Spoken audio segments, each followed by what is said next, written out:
বন্ধুকে বাঁশ দিতে চান তাহলে দিন ভাগ্যবান বাঁশ বা লাকি ব্যাম্বো।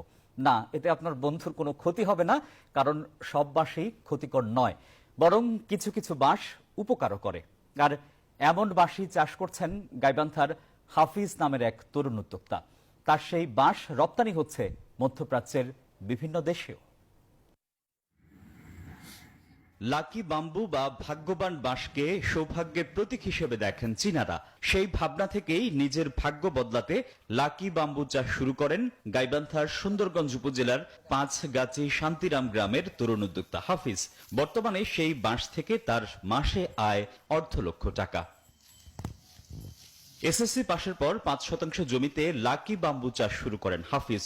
বর্তমানে 3.5 বিঘা জমিতে চাষ করছেন। তাকে সহযোগিতা করছেন তার ছোট ভাই হাসিপুর। জানান, শুরুতে আশঙ্কা ছিল এসব পণ্য তৈরি করে বিক্রি করা নিয়ে, তবে গৃহসজ্জার জন্য তৈরি এসব পণ্য এখন শুধু দেশেই নয়, বিদেশেও যাচ্ছে।